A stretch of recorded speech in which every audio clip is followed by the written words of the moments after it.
you know what's a prime number? It's a positive integer with exactly two positive divisors, 1 and p itself. Okay, because we are in the set of integers, so we also have access to the negative integers. But when we are saying prime numbers, we are saying that we are not calling -5 and -1, which you multiply as 5, is any different from 1 into 5.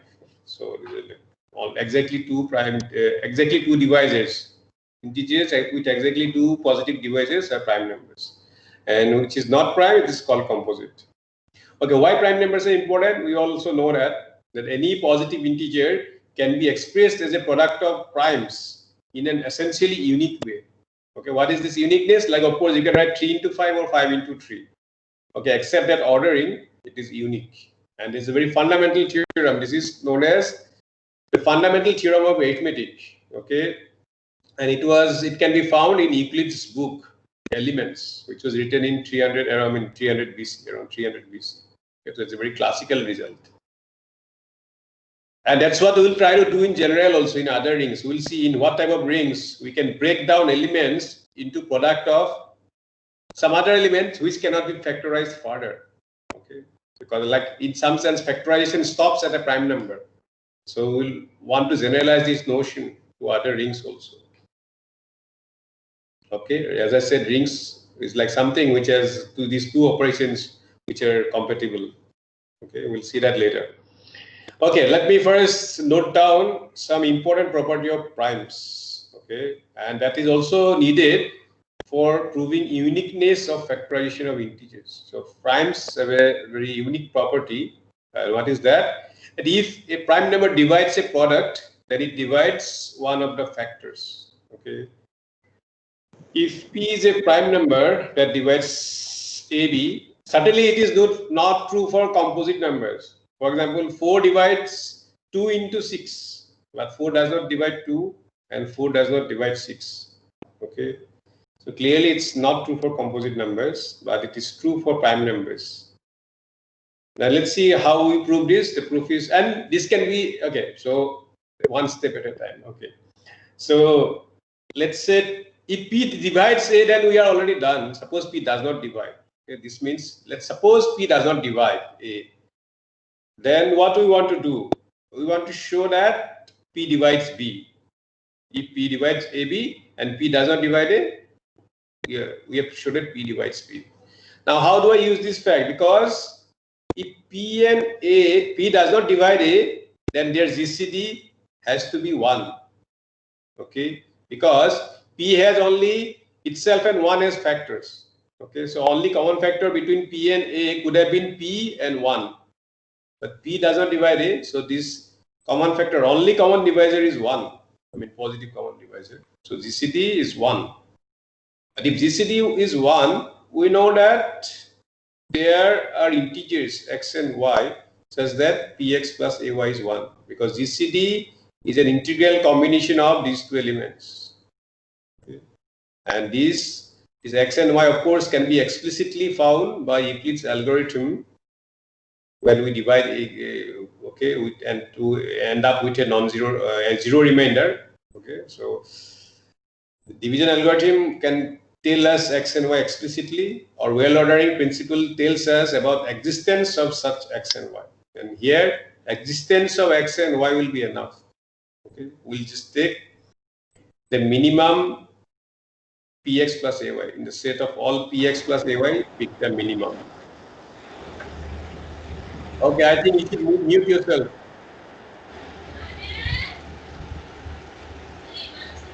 Okay, so all of you should mute yourself. And unless you have to say something. Okay.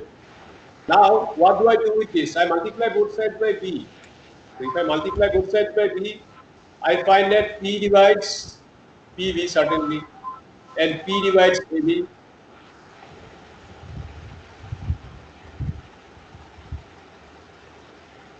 Hello?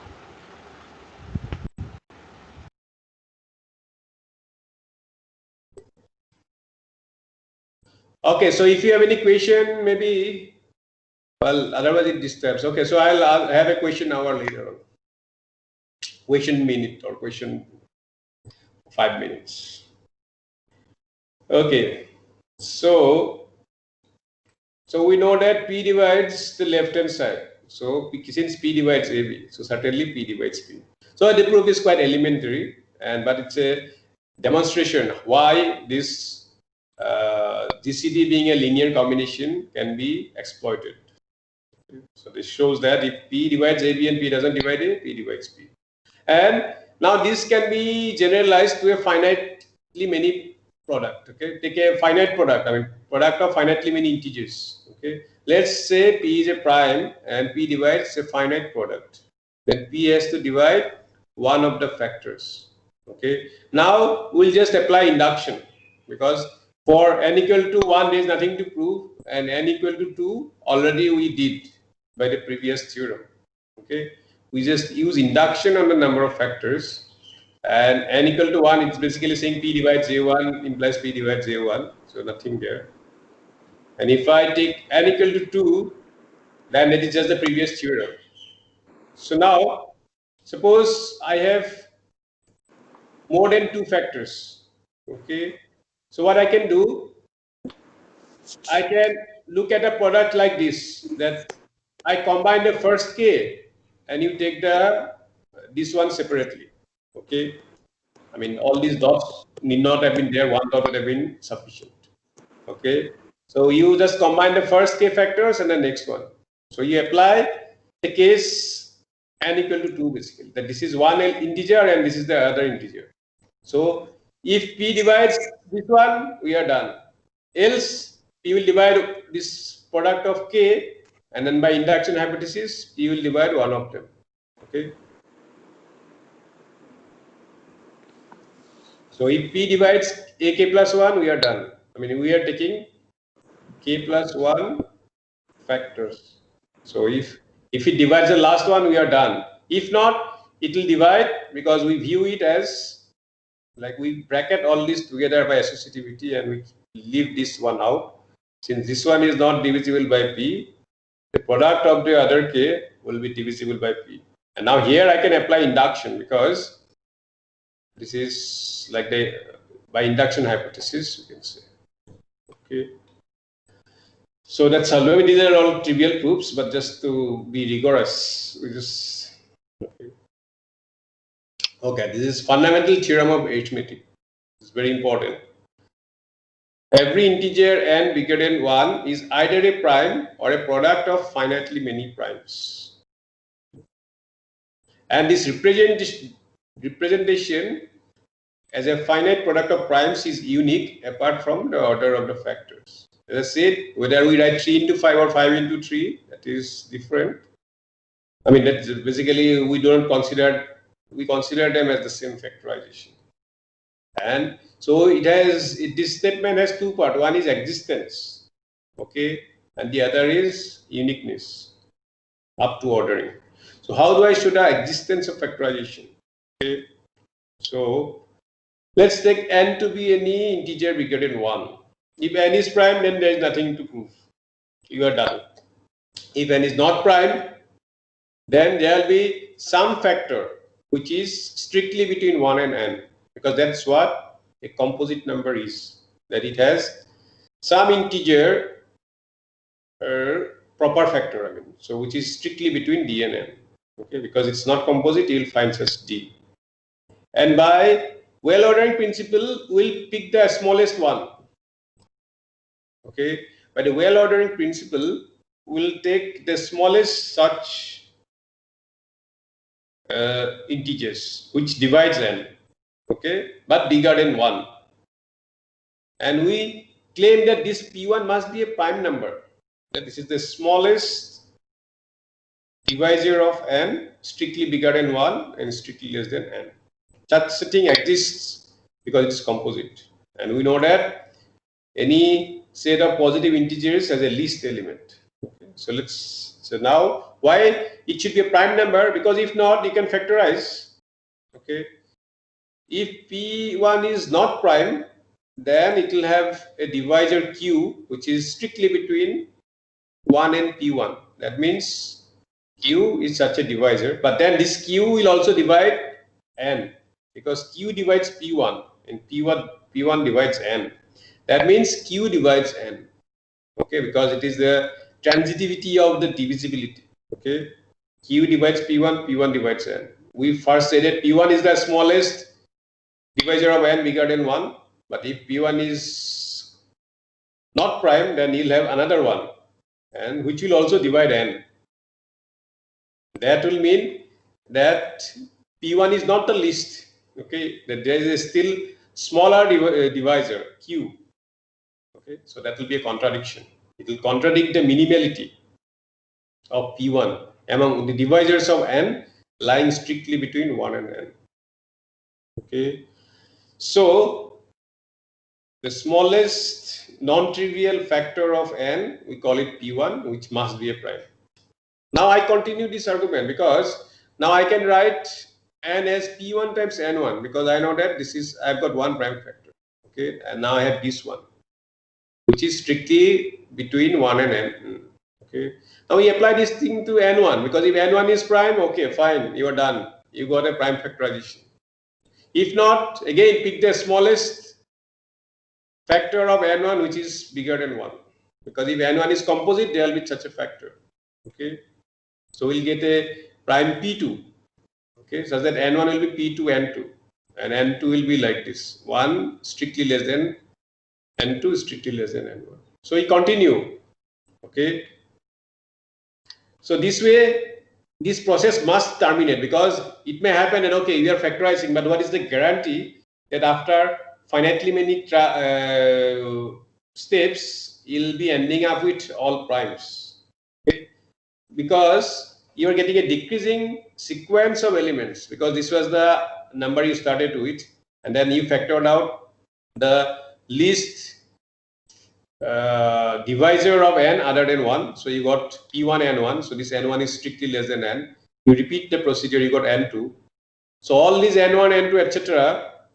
are all bigger than or less than n, because n is some fixed number, let it be 1 billion also, but doesn't matter, because less than it there are only finitely many integers, positive integers. Okay, there are only room for finitely many. Okay, so whatever we are doing, this step must terminate. Okay, so at some point of time we will get nk minus 1 must be prime, okay, which cannot be factorized further, because that's how it's going to stop. If you are getting all these ni's to be composite, this would have continued. So at some point of time you are ending up with pk nk. I mean, you are ending up with pk. Okay, it's like pk minus 1, nk minus 1, but this nk minus 1 itself must be a prime. So that's how you are getting a factorization.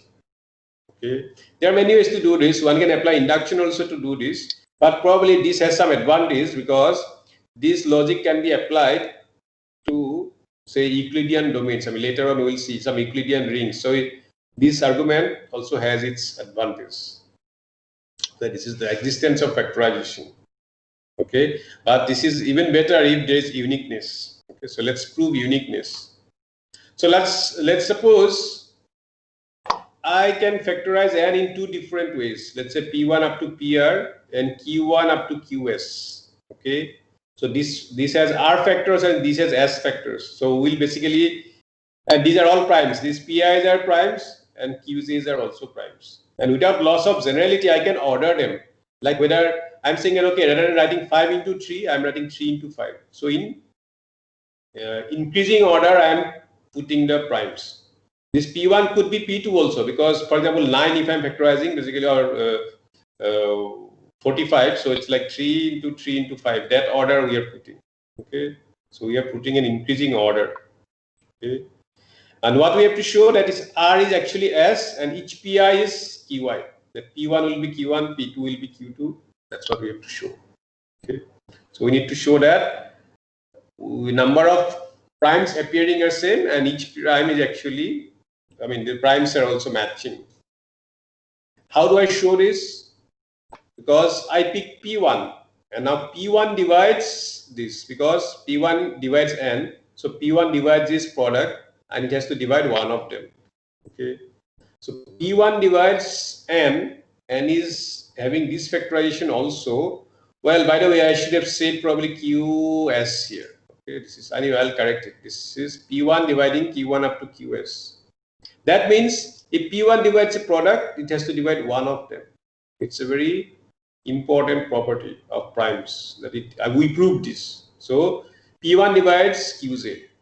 Okay, but Qj is whatever it is at least Q1. Okay, so Qj is a prime, and also it's a prime. See, this is a prime number. It is divisible by another prime number. That means these two primes are equal. P1 is Qj. Okay, but Qj is at least Q1. So P1 is at least Q1. Okay, and the same logic we apply to Q1, because Q1 will divide this product. So Q1 will divide one of them, and let's say it will divide Pi. Then Q1 will be just Pi because they are all primes. But Pi is at least P1.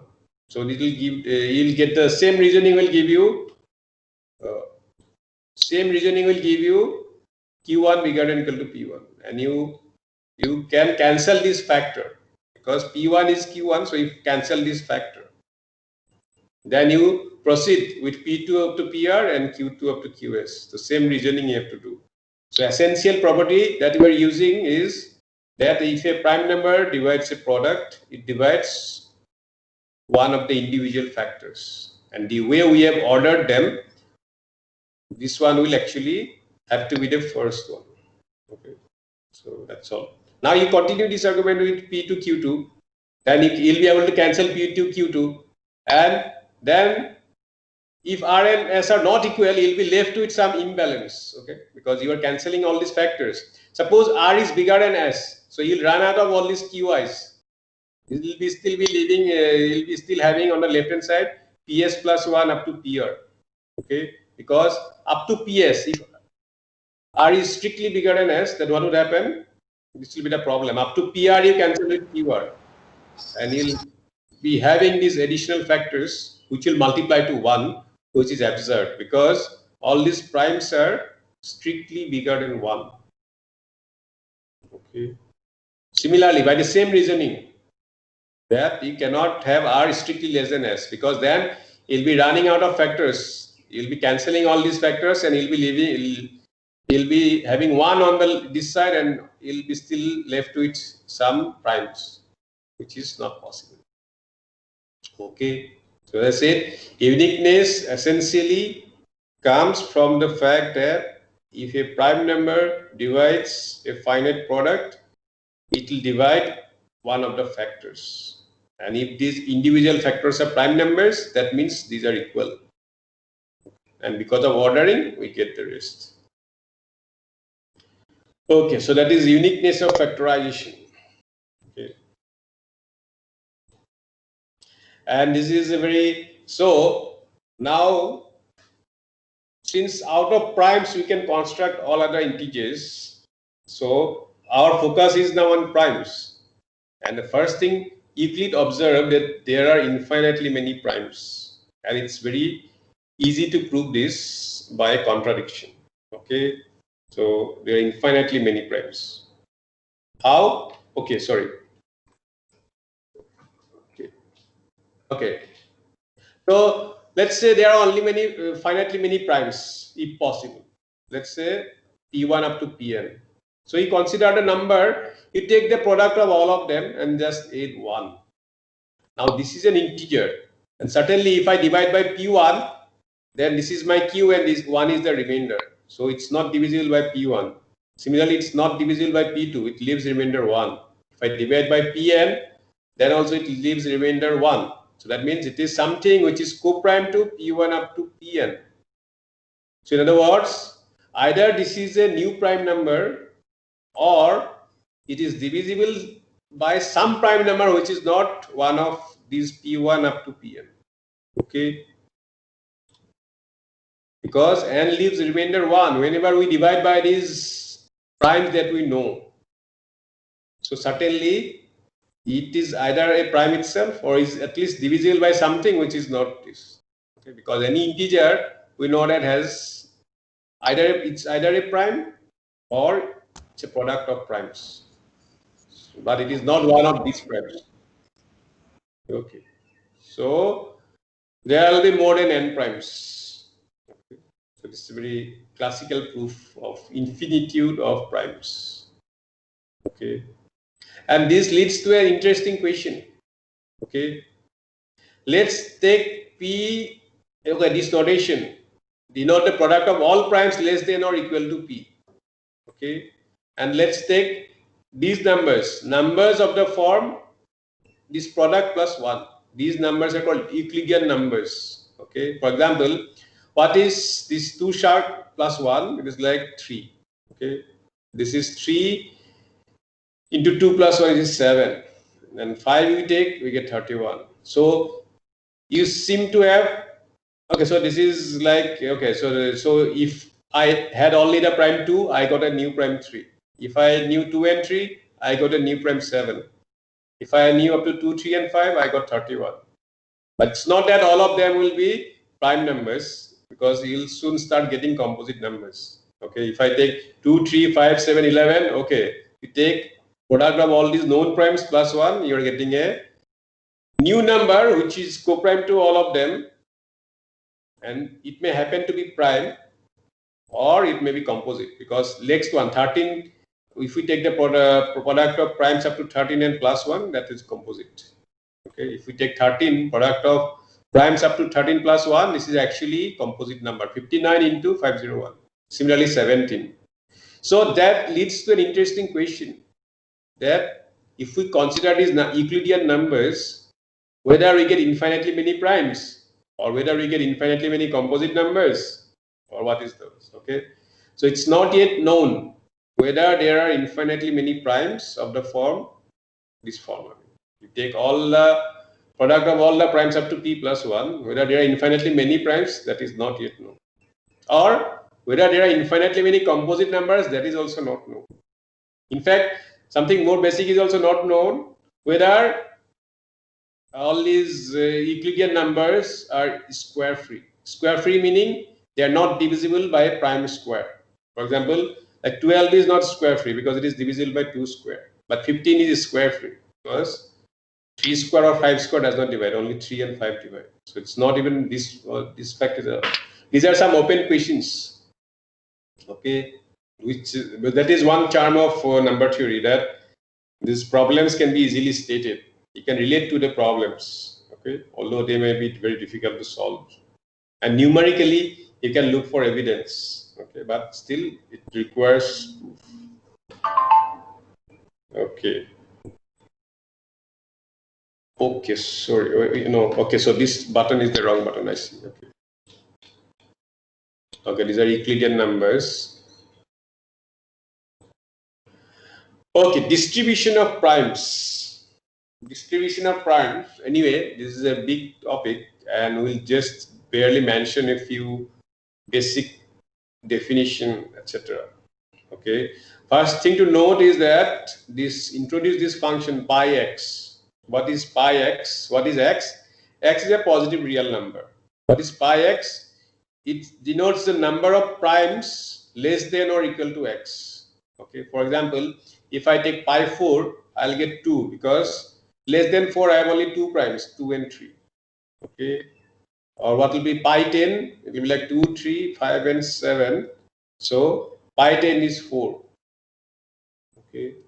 So people were interested in knowing what is the behavior of this pi x. Okay. How does it relate to x? Okay.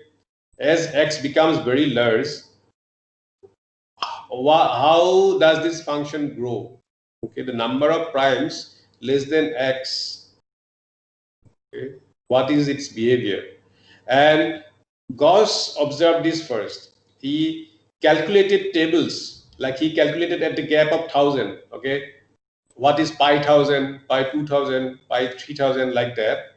And he compared, he saw that this behavior relates to x by log x. Okay. So pi x is close to x by log x. And also another function is known as lie x. What is lie x? It is integral from 2 to x du by log u. Okay, and in fact numerically it is closer to pi x. Okay, This is also, I mean, this pi x is close to this and this, and numerically probably this is even better.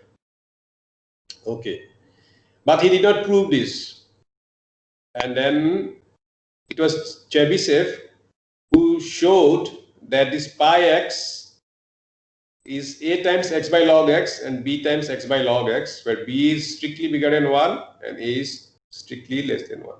Okay, but what you want is basically, as x goes to infinity, you want a and b to be like 1 basically. Okay? You want this to be 1. Okay? Anyway, but that's what Chebyshev did. And okay, later on, of course, we'll talk about prime number theorem. What is prime number theorem? That will show that, in fact, the limit of this ratio of this and this is 1 as x goes to infinity. So in other words, pi x behaves like x by log x when x is very large. Okay, and Chebyshev only proved this, but his proof is strong enough to give a very important consequence, which is that you take sum of reciprocals of all the primes, that then it is infinite. Okay, you know that this series 1 by 2, I mean 1 plus 1 by 2 plus 1 by 3 plus 1 by 4, that is that series diverges because you did in MA101. That's a very important series. Okay, summation of 1 by n to the power s. It converges for real part s bigger than 1. Okay. Okay, but now you are not taking all integers, but you are summing over prime numbers, reciprocal over primes, and it actually goes to infinity. In fact, that shows that number of primes is infinite. You can put it that way also. Because if this sum is infinite, then of course the number of terms are infinite. Okay, but anyway, this approach is interesting.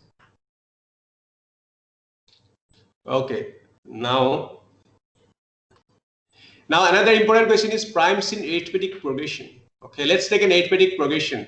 Let's say it is 17, 27, like the common difference is 10 and first term is 17.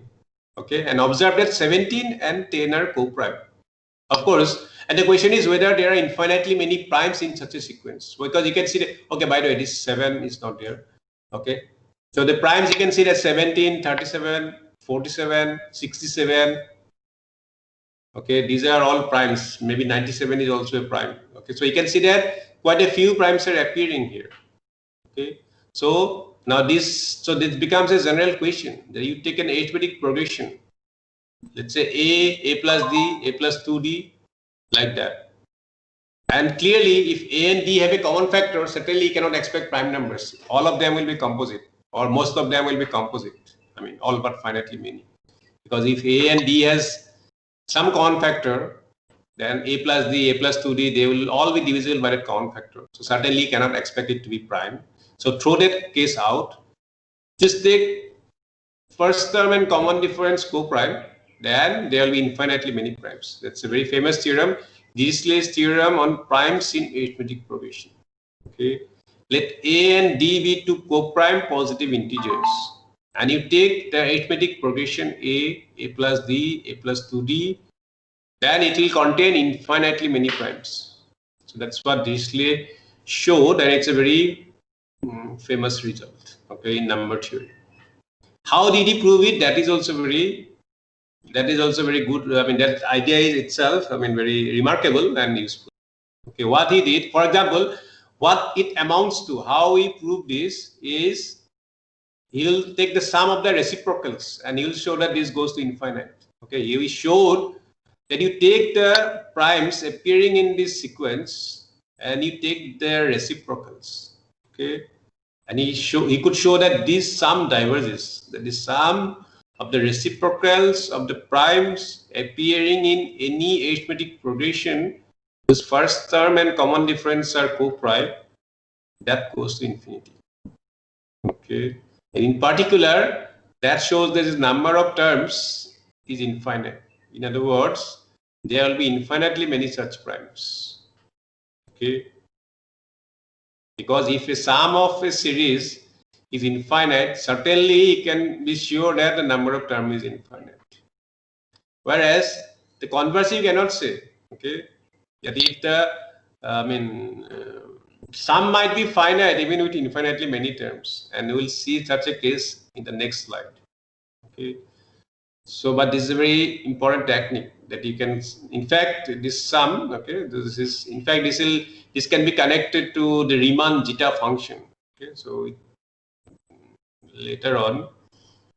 Okay, maybe not in this course, but this is a very important function that you take the sum of the reciprocals of n to the power s, where s can be in fact a complex number, or let's say it's a real number. For us, we can consider even real numbers. That gives us Riemann zeta function. It has many important properties, and one big unsolved problem, like Riemann hypothesis, is about the question where this function vanishes. Okay, first you have to analytically continue, etc. Okay, anyway, so analytical continuation maybe you'll do in MA201, because the Riemann zeta function, which is defined by the series, the sum of the reciprocals n to the power s, where s is a complex number. A priori, it is defined for real part bigger than 1, but it can be extended to the whole complex plane, and the Riemann hypothesis says that all the zeros lies on the line with real part equal to half. Okay, and that is a millennium problem. There's $1 million price tag on this question. That's a very, and it has been unsolved for like 150 years maybe. Okay, so it's a very big question, Riemann hypothesis. Okay, and Dirichlet's theorem on prime set arithmetic progression, actually it involves Riemann zeta function, etc. So we'll not go into details. It is just to give you some rough idea what this, how primes are distributed. For us, these are prime numbers, how they are distributed. They are they are distributed in arithmetic progression also quite like this, that they are infinitely many. Okay. And I think, yeah, if I recall correctly, even in a Fibonacci sequence, whether there are infinitely many primes, that is also as open question. Okay. Anyway, we'll come to that later. Okay. So.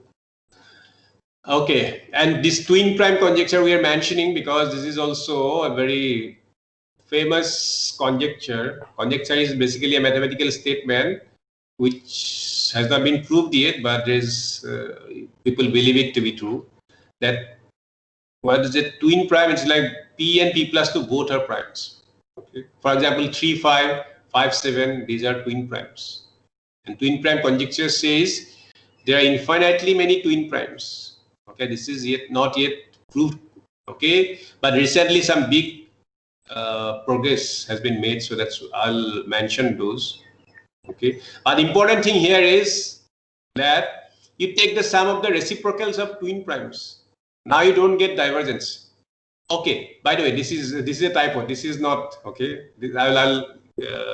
What I mean is that this sum actually converges. You take the sum of reciprocals of twin primes, and that is actually some number b, which is in fact close to 1.90 or something. Okay. Something like this. Anyway, I'll check this value. But the important thing to be noted is it is finite. Okay. Important thing to be. But yeah, this is not there. I mean, I'm saying that this is actually not divergent. It is convergent. Okay. But still, conjecture is there should be infinitely many such primes.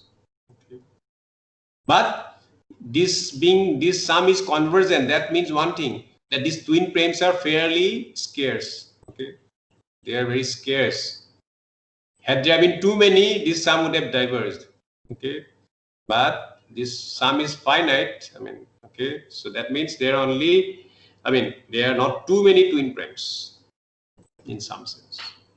Okay, and what I want to mention is that recently, okay, so this is saying that, okay, at the gap of 2, there are infinite many primes separated by 2. So there is a very significant development in 2013 when Yitang Zhang showed that there are infinitely many primes at the gap of b. Okay, this is not the same b. Anyway, I'll change this constant when I upload the notes. This is not to do with this b. Okay, this b was like named after this Brun, who actually showed that this sum converges. So let me use some C maybe. Okay, that there are infinitely many pairs of primes separated by C, where C is roughly 70 million. Okay, so for twin prime conjecture, you need this to be 2. Okay, you need infinitely many primes whose distance is 2. But it is first big step is he at least show that at the gap of 70 million, you are getting infinitely many primes. Okay, and after that, a lot of progress has been made. Like Maynard has made very significant contribution recently, and then Terence Tao, who is a field medalist and is done several other remarkable work, and these people actually brought down this 70 million to 246. So right now you can say that at the gap of 246 there are infinitely many primes. Okay, so this is some very recent discoveries. Okay, so this is just a conversion. And this prime number theorem. So anyway, so for us actually important thing was the behavior of pi x. Recall what is pi x? It counts the number of primes less than or equal to x. That as x goes to infinity, this pi x by x log x, this ratio is 1. So pi x behaves like this. Okay, and as I already mentioned, this Li x is also a good approximation. Okay, and what we observe when we compute the values, that pi x is usually less than Lix. Okay, but the number theorist Littlewood showed that beyond a point, this will be actually negative. So pi x will be bigger than Lix if you take x sufficiently large, and that x is too huge, it will be like this number. Okay, when x is bigger than this, it may happen that Lix is less than pi x. Okay, but this is too big a number to do the computation. Okay, it is e to the power 79. So maybe anyway, I'll correct this time. Okay, this is basically e to the power 79. Okay, and some remark is there that this is probably the only number which has some practical. Okay, so the biggest number with some practical implication. Okay. I think Hardy remarked that. Okay, and there are some. Okay, so what we are doing actually is anyway some open questions. So this is another type of unit, rep unit. Okay, so what is that? So what is a rep unit? That has only one as its digits. Okay, so it's an integer written only with the digit 1. Okay, like 11, 111 or 1111. Okay, so what is Rn? What is the nth? Okay, the Rn is this. Okay, this is because it's a geometric series. And the question is whether there are infinitely many primes written with just 1. Okay, so this is only finitely many primes have been found which are written only with 1. Okay. Okay. And one can clearly show that if Rn is prime, this n has to be prime. Otherwise, you can easily factorize 10n minus 1. I mean, if 10n is, let's say 10 n1 n2, then you can factorize this. Okay. So clearly, if Rn is prime, this n is prime, but converse is not true. For example, R3 is actually 3 into 37. 1111 is okay. Maybe 111 is 3 into 37. Okay. And there's another remarkable work that I'm mentioning. Why? Because this is also done by James Maynard, because he has done very significant work, recent work on numbers.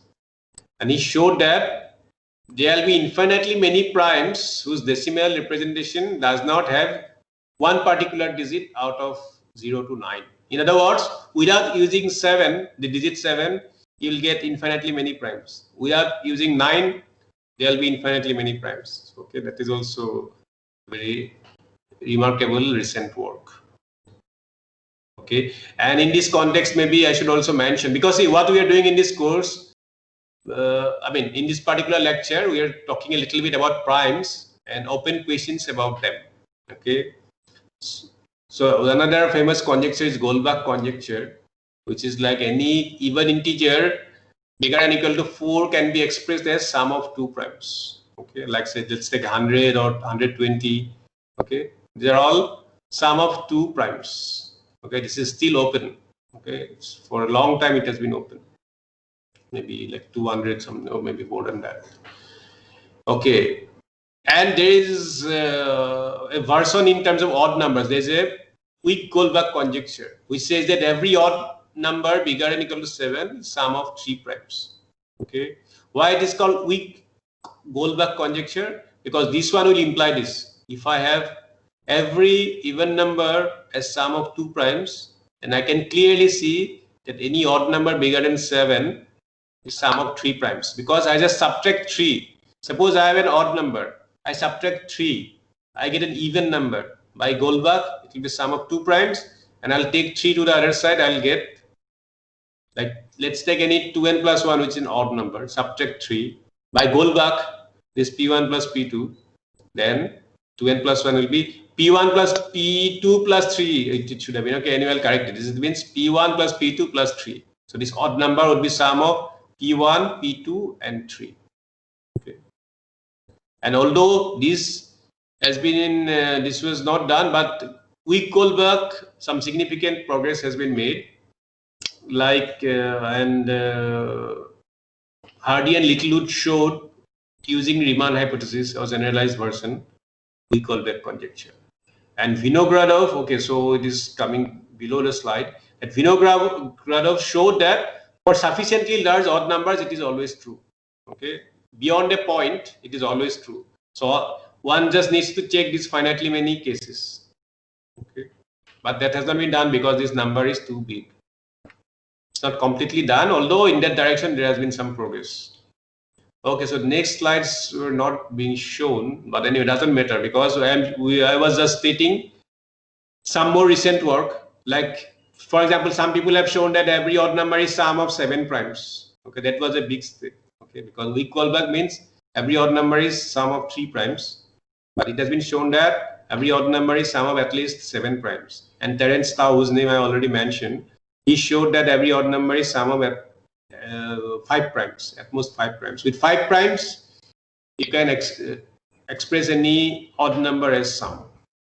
Okay, so these are some of the interesting questions that you can see are associated with primes. So let me summarize that what we did today is mostly, for us, this property is important, that a prime number, if it divides a product, it divides one of the factors. Okay, and it need not be 2 factors, it could be any finitely many factors. Okay, even with finitely many factors, this is, if a prime number divides a product, then it divides one of the factors. And how do I do for finite numbers? Just by induction. Okay, because I can take product of a1 up to ak and then ak plus 1, and then I can apply simply induction. Okay, and why this is useful? Because it is useful in showing uniqueness of factorization. Okay, that fundamental theorem of arithmetic, that every integer is a product of finitely many primes, because this process must involve only finitely many primes.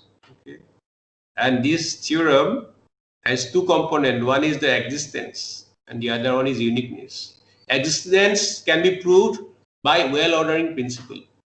Okay, this is, existence is by well-ordering principle. We have shown it here. Okay, how do we show? Because if n is prime, fine, you stop. If n is not prime, you take the smallest divisor of n strictly bigger than 1, and that has to be a prime number. Otherwise, it will have divisors which will be also divisors of n. Okay, essentially, this well-ordering principle. And uniqueness, because that property, that if p divides a product, if p divides one of them, and if, since these are all prime numbers, if p1 divides a product of prime numbers, it has to be one of them. Okay. Essentially, that is uniqueness of factorization. And then, of course, infinitude of primes, that is not hard. It is just a argument by contradiction. You take any known n number of primes and you'll be able to produce a bigger one. You just take the product and plus 1. Either itself is a prime or it will have a other prime factor. Apart from this, I mean, it will not be Okay, so this is this, and then beyond this, we just stated some results. So beyond this, what we did? Beyond this, we just looked at some questions about primes. Okay, since these are Euclidean numbers, because that's how Euclid proved his infinitude of primes. Okay, that he took product of all known primes up to p plus 1, and that gives us a new prime. But whether this process itself gives a prime or you have to factorize and get a prime, that is a question. So in other words, whether these numbers are in fact there are infinitely many primes or infinitely many composite numbers, etc. These are questions. And okay, distribution of primes, this function we must know that this is counts the number of primes less than x for any positive real number x. After that, it is just the behavior of pi x, and it compares favorably with x by log x. And in fact, that pi x approaches x by log x, as x goes to infinity. That is prime number theorem. Okay, but yeah, we are not discussing proof because that will be too involved. Okay, so then that will require development of a lot of tools. So it will take too many lectures to prove this. So it's just to know that pi x behaves like this or like this. And then when you say that behaves like this, then there's a natural question whether this one is bigger or this one is bigger, etc. That initially this one dominates the, okay, Lix will be bigger than pi x up to big number. After that, pi x will start, when it will be bigger than, it may be bigger than this. Okay. So, and associated with this sum of reciprocals of primes or sum of reciprocals of primes in AP. Okay, that divergence of that actually shows us that there are infinitely many primes in an arithmetic progression. Again, this is beyond the scope of this course, but this is something that we should know, that in an arithmetic progression we have enough primes, infinitely many. And this twin prime conjecture, etc., because they are very classical problems, still not resolved, but with a lot of recent progress. And since we talked about sum of reciprocals of primes, so here it's I mean, this divergence is not there, that this sum is actually convergent. If you take the reciprocals of twin primes and you sum them up, you get a finite number, even though conjecturally there are infinitely many of them. Okay, that means primes at the gap of 2. Of course, at gap of 1 you will not get primes, because if 1 is odd, next one will be even. So 2 is the minimum gap to expect infinitely many primes. Okay, and in fact there is another theorem that there will be infinitely many primes separated by any even number. For example, at the gap of 10 also there should be infinitely many primes, like 3 and 13, then 13 and 23, then 43 and 53, 73 and 83. At the gap of 10 also there should be infinitely many primes. Nothing special about 10. At the gap of 20 also there should be infinitely many primes. So the generalized version of this twin prime conjecture, which is also open. But what we are saying is that what is the progress? That at least at the gap of 70 million there will be infinitely many primes separated by pairs of prime. There will be infinitely many pairs of prime separated by at most 70 million. Okay, and as I said, this B is not this B. And as I said, that this has been brought down by other people, Maynard and Terence Tao and others. Okay. And this is the prime number theorem, which we are not going to discuss a proof of. And this is also not too much of a thing, but yeah, Goldbach conjecture is something that we probably already know. But this just to know that how, I mean, if you cannot prove the whole conjecture, I mean, the weaker version is there. Okay, and if you cannot get it as sum of 3 primes, at least as sum of 7 primes or 5 primes, it is already known. And as sum of 3 primes also, it is known beyond a point. Vinogradov showed that for all sufficiently large odd numbers, it's sum of 3 primes. Okay, so roughly speaking, that's all we have for this lecture. As I said, this is only a few proofs we did, and others were just mostly statements of some unsolved problems. Okay. And anyway, so today I have uploaded some practice problems. Let me, maybe I should show you. Okay, so can you see this? Oh, not this one. Let me.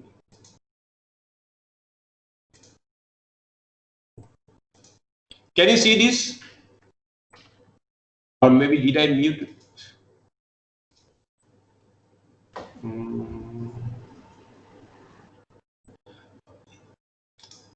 I suppose these problems are visible to you. I can write in the chat box. Yes, sir. Yes. Okay, I have uploaded these. You try these problems. They are based on the theory that we have discussed so far: GCD, division algorithm, Euclid's algorithm, and fundamental theorem of arithmetic. So these are some of the problems that I have uploaded. Okay. And as I said, this Fibonacci sequence, as I mentioned, you all are familiar with this. Okay. Another question is whether there are infinitely many primes appearing in this sequence. That is also a very important question. Okay, so these are some of these problems that I have uploaded. Okay, practice, and then we'll see how we'll have some evaluation. But yeah, maybe next week I'll tell you what we are going to do for evaluation. But yeah, this is something that you should work on. Okay, so okay, so any question if you have? Okay, so I see there's something. Okay, yeah. So any question if you have, you let me know.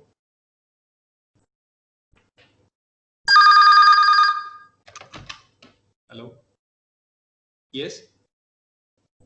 Oh yeah. So I'll call you. I'm in an online lecture. I'll just in 2 minutes. Is the LX formula the log? Is a natural log? Yeah. Yeah.